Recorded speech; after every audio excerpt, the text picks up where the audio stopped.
नमस्ते, मैं अभिषेक। और नगर पालिका के चुनाव की अब बिगुल बज गई है। आज आरक्षण की सूची लखनऊ से जारी हो गया है। नगर विकास मंत्री ए.के. शर्मा ने जो आरक्षण की सूची जारी की है उसमें मऊ नगर पालिका यानी कि जो मऊ शहर की नगर पालिका है वह सामान्य वर्ग के लिए चयनित हो गई है। तो सामान्य वर्ग के लिए चयनित होने के बाद जो मऊ नगर के पूर्व चेयरमैन हैं वो काफ़ी प्रसन्नचित नजर आ रहे हैं। काफ़ी हर्षोल्लास यहाँ दिख रहा है और जश्न एक तरीके से मनाया जा रहा है। तो फ्रेम में मेरे साथ मौजूद भी हैं, बड़े प्रसन्नचित हैं। पहले तो आपको बधाई, बहुत धन्यवाद। सीट सामान्य वर्ग के लिए चयनित हो गई है, क्या कहेंगे? नहीं, इसमें मैं सबसे पहले तो अल्लाह का शुक्र अदा करूंगा, फिर अपनी जनता जो दुआ कर रही थी कि सामान्य या पिछड़ी सीट हो उनकी दुआ करूंगा, फिर माननीय जो नगर विकास मंत्री जी हैं उनका आभार व्यक्त करूंगा कि किसी दबाव में वो नहीं आए और बिल्कुल निष्पक्ष उन्होंने जो नियम के अनुसार और गाइडलाइन के अनुसार जो सीट बन रही थी, सामान्य सीट बन रही थी, तो उन्होंने सामान्य सीट कहा। कल मैंने इंटरव्यू में आपसे कहा था कि नियम के हिसाब से अगर होगा तो सामान्य होगी। आपको याद होगा कल मैंने ये बात बोली थी। अभी तक जो आप चाह रहे हैं वैसा हो गया पहला जी। फिर दूसरा जो चैलेंज आपके लिए है टिकट, तो समाजवादी पार्टी की टिकट मिले, इसको लेकर कितने आश्वस्त हैं और कितनी तैयारियां हैं आप? देखिए, समाजवादी पार्टी का टिकट न मिलने का तो कोई कारण नहीं है। समाजवादी पार्टी का टिकट के लिए मैं बिल्कुल आश्वस्त हूँ, क्योंकि जो दो चीज़ें देखी जाती हैं पार्टी में टिकट देते वक्त, एक तो जिताऊँ और टिकाऊँ।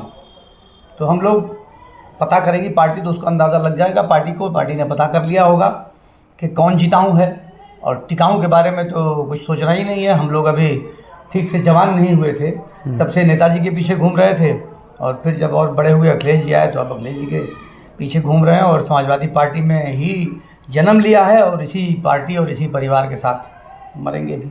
तो समाजवादी पार्टी और सर जमाल दोनों कितने मजबूत दिख रहे हैं इस चुनाव में? अब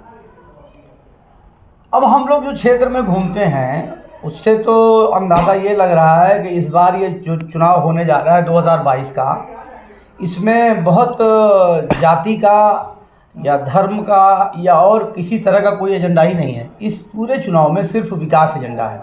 और जो हमारे 2 मरतबा के कार्यकाल में, मेरे या मेरी पत्नी के कार्यकाल में जो हमने काम किया था, आज वो बात सही हुई है कि काम बोलता है। और वो काम जो हमने किया था बिल्कुल तलाश करके कि कहाँ कहाँ किन कामों की ज़रूरत है, तो वो काम आज बोल रहा है। और जो नए क्षेत्र शामिल हुए हैं हमारे वहाँ, पहले हमारी नगर पालिका 43 किलोमीटर स्क्वायर किलोमीटर में उसकी पूरी परिधि थी, और अब 87 स्क्वायर किलोमीटर क्षेत्रफल नया बढ़ गया है। यानी अब ये नगर पालिका 120 स्क्वायर किलोमीटर की हो गई है। यानी अब ये उत्तर प्रदेश की, पहले तो पूर्वांचल की सबसे बड़ी नगर पालिका थी, अब मऊ जो नाथभंजन जो है उत्तर प्रदेश की सबसे बड़ी नगर पालिका क्षेत्रफल के एतबार से भी हो चुकी है, और 3 लाख मतदाता हो चुके हैं, 5 लाख आबादी हो चुकी है।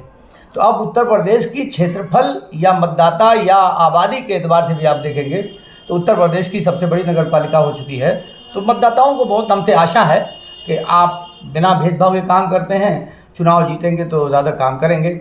और इस क्षेत्र में जैसे जो दलित और राजभर, मौर्य और यादव और जो चौहान, ये जो बिरादरियां हैं, इनकी बिरादरियों में विकास बहुत कम हुआ है।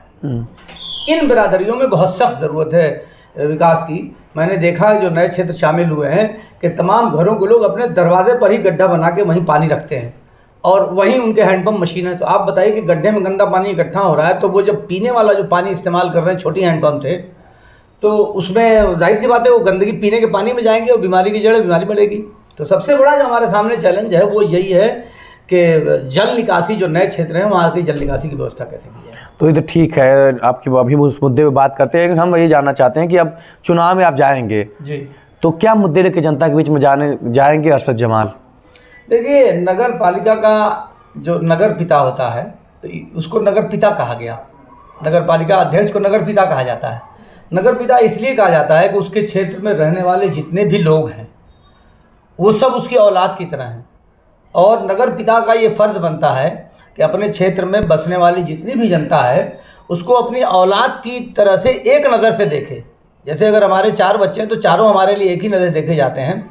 तो किसी भी धर्म, किसी भी जात के हों, अमीर हों, गरीब हों, सबको एक नज़र से देखे, तो हमारा पहला काम तो ये है कि नगर पिता की हैसियत से सिर्फ नाली खड़िंजा ही नहीं, बल्कि जितना भी लोगों का जो भी दुख दर्द हो उसमें हम शामिल रहने का प्रयास करेंगे और कोशिश करेंगे कि जो हमारे नगर क्षेत्र में रहने वाले लोग हैं उनको किसी भी तरह की कोई दिक्कत हो तो मैं उनके दुख में भी और सुख में भी शामिल रहूँ।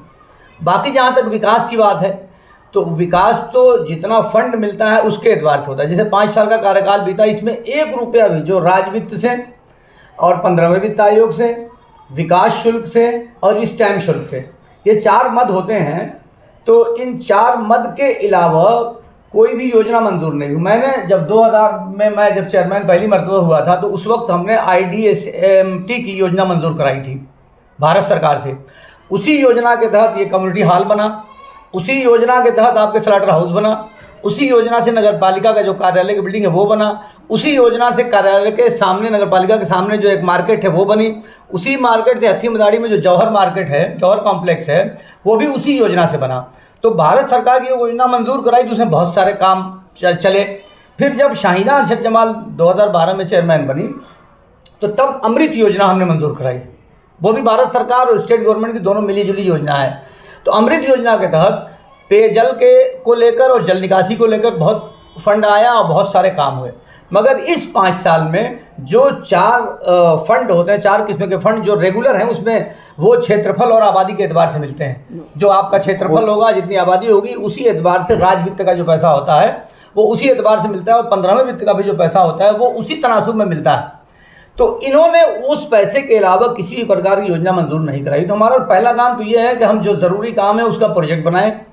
प्रोजेक्ट बना के हमारे लिए बहुत खुशकिस्मती की बात है कि हमारी ही नगर पालिका क्षेत्र में माननीय नगर विकास मंत्री जी का आवास है और माननीय नगर विकास मंत्री जी एक बहुत सीनियर अफसर रह चुके हैं। पता नहीं आपको मालूम है कि नहीं, लेकिन आपको बता दूं कि 10 भारत के जो ताकतवर और टॉप मोस्ट IAS हैं उनमें से एक आदरणीय AK शर्मा जी भी हैं। हमको तो ये भी पता है कि PMO में काम करते थे, अब मऊ के लिए को काम नहीं कराए। नहीं, कहीं टॉप, अब उनकी बात तो ना करिए आप, इतने बड़े अधिकारी थे नगर विकास मंत्री। बता दूं, हाँ, कोई भी अफसर जो पूरे देश को देख रहा हो, हाँ, तो उसके सामने वो आके यहाँ प्रोजेक्ट थोड़ी ना बनाएगा, तो उसके सामने आपको प्रोजेक्ट प्रेजेंट करना पड़ेगा। और आज भी अगर कोई सोच रहा हो कि मंत्री जी मंत्री होकर खुद आके बनवा देंगे तो ये संभव नहीं है। उसका काम कराने का तरीका ये होता है कि प्रेजेंटेशन आपका कैसा है, आपकी जो योजना है पूरी योजना कागज पे उतारिए और वो बुकलेट बना के मंत्री जी के हाथ में देखिए, तब देखिए मंत्री जी कैसे काम करते हैं। अब वही मंत्री जी है ना, आप देखिएगा, हमको जीतने दीजिए और देखिएगा वही मंत्री जी कैसे काम करते हैं। अब मंत्री जी की बात हम नहीं करते हैं, मंत्री जी की बात करेंगे तो मंत्री जी भी एक तरह से तो नेता ही हैं, क्या काम कराते हैं आपको पता है, उस पर नहीं बात करते हैं। हम इस पर बात करते हैं कि चैलेंज आपके सामने होगी जो नई नगर पालिकाएं जुड़ी हैं, मतलब नए गांव जुड़ गए हैं। आपने बताया कि उस गांव में जल निकासी की, तो कैसे कर पाएंगे इन सब कामों को? जाहिर सी बात है कि बजट उतना तो नहीं मिल पाएगा कि हर गांव में नाली या पक्की बनवा पाए। 43 स्क्वायर किलोमीटर की जो हमारी पुरानी नगर पालिका की परिधि है वो 1988 में उसका क्षेत्र बढ़ा था, उधर का रेलवे उस पार का, यानी 30-35 साल हो गया। 35 साल में ये क्षेत्र पूरे तरीके से अभी विकसित नहीं हुआ है। तो जाहिर सी बात है कि 87 स्क्वायर किलोमीटर के क्षेत्र को विकसित करना एक बहुत बड़ा चैलेंज तो है ही है। लेकिन मैंने बताया ना कि मैं नई योजनाएं स्वीकृत कराऊंगा, भारत सरकार से भी योजनाएं ले आऊँगा, यूपी सरकार से भी योजनाएं ले आऊँगा। माननीय मंत्री जी के ऊपर मुझे बहुत भरोसा है कि उनकी मदद से हम लोग नए क्षेत्रों को विकसित करेंगे। मैंने माननीय मंत्री जी से अनुरोध किया हुआ है, एक लेटर उनको मैंने भेजा है कि नए क्षेत्रों के लिए फौरी तौर से कुछ फंड जारी कर दिया जाए ताकि नए क्षेत्रों में कुछ विकास का काम शुरू हो जाए। मैं चेयरमैन न रहते हुए भी उनको पत्र भेज दिया मैंने। हाँ, क्योंकि ग्राम पंचायतें भंग हो गई हैं। अब आते हैं हम चुनावी गणित पे। मऊ का चुनावी गणित तो एक चर्चा चलता है कि हिंदू मुस्लिम पे चुनाव होगा। पूर्व विधायक विजय राजभर ने भी कह दिया कि वो बयान आपने सुना ही होगा कि मुस्लिमों से मऊ को नगर पालिका को आज़ादी चाहिए। ऐसे देखिए, हम 2 मरतबा चुनाव जीते हैं, 1 मरतबा चुनाव हारे हैं, 3 मरतबा कुल नगर पालिका का चुनाव लड़ा है। लेकिन दोनों मरतबा आप जो वोटिंग का जो परसेंटेज आप निकालेंगे तो उसमें आप देखेंगे कि हमको हिंदू मुस्लिम दोनों क्षेत्रों से वोट मिलता है। हमारे ऊपर ये हिंदू मुस्लिम का फार्मूला चलेगा ही नहीं, क्योंकि हम इस बात को कभी करते ही नहीं। और हमने जो अपनी जिम्मेदारियां निभाई हैं, अपने कर्तव्य निभाया जो है, उसमें कहीं हिंदू मुस्लिम में कोई झलक ही नहीं मिलेगी। तो हम इस बात को मानते ही नहीं हैं के धर्म के नाम पर या जाति के नाम पर किसी तरह से दो मतों में बांटा जाए, तो आप जाइए, जो शहर में मुस्लिम क्षेत्र में जो माहौल आपको मिलेगा हमारे लिए वही माहौल आपको शहर के बाहर जो नॉन मुस्लिम इलाका है वो भी चलेगा। तो हिंदू मुस्लिम तो बिल्कुल भी नहीं चलेगा।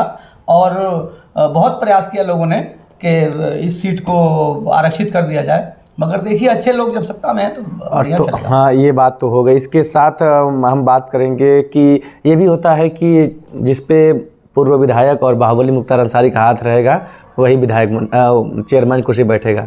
तो आप भी आशीर्वाद मांगने जाएंगे या जनता का आशीर्वाद लेंगे? ऐसा है कि मैंने 2000 का जो चुनाव लड़ा तो विधायक जी का प्रत्याशी अबू बकर अंसारी थे, उनको हरा के चुनाव जीता। मेरी पत्नी जब 2012 में चुनाव लड़ी तो विधायक जी की प्रत्याशी थी हनीफा नुमानी, उनको हरा के जीता। हम तो 2 मरतबा उनके प्रत्याशी को हरा के जीते हैं, उन्हीं के प्रत्याशी को हरा के जीते हैं। और पिछली बार आपको उनका प्रत्याशी हरा दिया। हाँ, तो ठीक बात है। अब तैयब पालकी और विधायक जी और सारे लोग एकजुट हो गए हमारे खिलाफ। एक तो वो फैक्टर हुआ, दूसरा ये कि सत्ता में रहने का कुछ रिएक्शन तो होता ही है, एंटी कैम्पेंसी जिसको बोलते हैं, तो वो भी था, इसलिए चुनाव हारे। लेकिन एक सम्मानजनक हारे थे, 30,000 वोट मुझको मिला था, 30,000 वोट पा के हमारे थे। तो गलतियाँ इस बार सुधारी जाएंगी? गलती तो इस बार जो कमियां पिछले में रही, जैसे हम जब 2000 में थे तो उसमें ज़्यादा गलतियां हुई थी, बहुत सी गलतियां हमने सुधारा। तो 2012 में जब लड़े, चेयरमैन बनी पत्नी, तो उसमें कुछ बहुत ज़्यादा सुधार हुआ। अब जो कमियां बच गई हैं वो अब तीसरी मरतबा हो रहा है, तो जो कमियां रह गई थी उन कमियों को भी दूर किया जाएगा और जो बेहतर से बेहतर काम होगा उसको किया जाएगा। तो चलिए, बेहतर से बेहतर आप काम करेंगे और मेरा उम्मीद यह भी है, और हम चाहेंगे भी कि आपको अपना जो चाहते हैं बैनर मिल जाए। इसके साथ ही अब आगामी चुनाव में पूरी प्रक्रिया में आपसे मुलाकात होगी, तो आपको पुनः बधाई, और वीडियो अच्छा लगे तो शेयर जरूर करें। बहुत धन्यवाद।